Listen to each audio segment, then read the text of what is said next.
Welcome to TRICO 2016. Could you briefly introduce yourself? So I am Samir Pancholi. I am an interventional cardiologist from Scranton, Pennsylvania in the United States.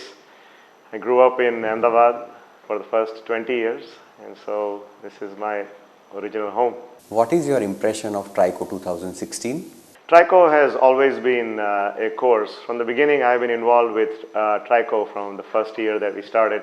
This is our 12th year. And TRICO is, the literal name means, transradial interventional course, but it is a lot more than transradial interventional course. It not only displays the basics and the essentials and the advanced techniques around the transradial space, but the complexity of the coronary disease that is treated via transradial access and the ability to treat almost any vascular ailment from the wrist is what is demonstrated in TRICO.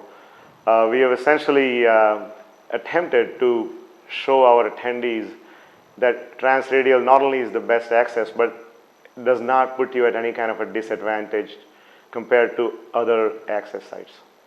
How do you rate it as compared to other such courses in the Western world?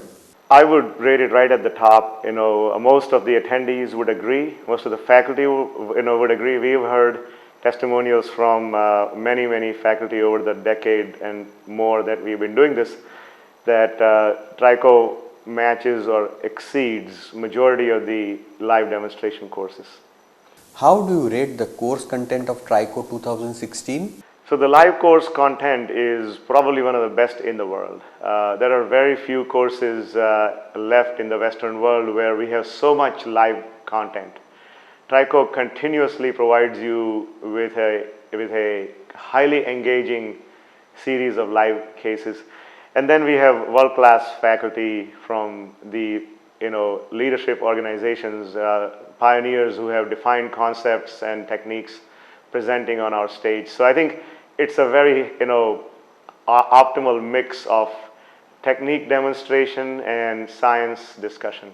What do you think of the cardiology team led by Dr. Tejas Patel and his team of doctors? So Dr. Patel, I have known since I was in first year medical school, so you can consider that my bias, but Tejas is one of the finest physicians, operators, technicians, and leaders in the field of medicine. He has the ability of self-learning and teaching, which I think is unmatched.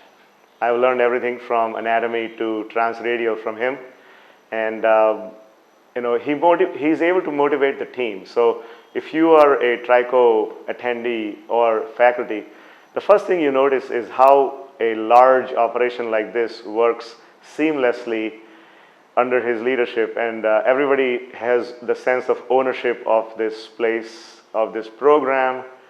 There is no need for any yelling and screaming or scrutiny or anything. Everything just goes on, and no matter who gets added to the team, the culture of the team is so thriving that it makes this all happen. So I think a lot of the credit goes to Tejas, and it would be incomplete to not mention a very large contribution by Dr. Sanjay Shah and Dr. Sonali Patel, who in the background and in the foreground have been the parents of this program, so to say. So I think it's an awesome team.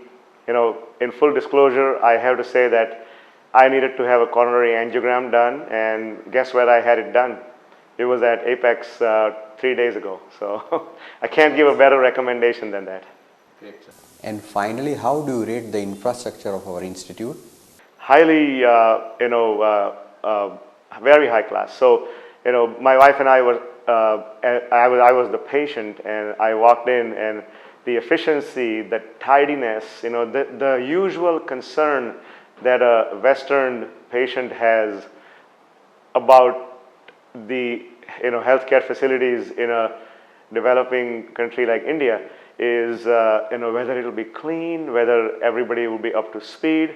And I can personally vouch for it that this was the cleanest hospital facility that I have been treated. Not that I have had too many treatments, but I have been to hospitals for some tests here and there, and This was one of the finest facilities. The efficiency of the staff, the knowledge of the administrative staff by which they can impart speed and comfort to the patient, and obviously the finesse of the physician and the cath lab team. I did not require a sedative. I had my procedure done. I was done in literally few minutes, and the sense of pain was non-existent. And I'm a pretty big chicken, so I'm afraid of pain. Thank you, sir. Thank you very much for sparing your valuable time and sharing your valuable thoughts. Thank you. Thanks again.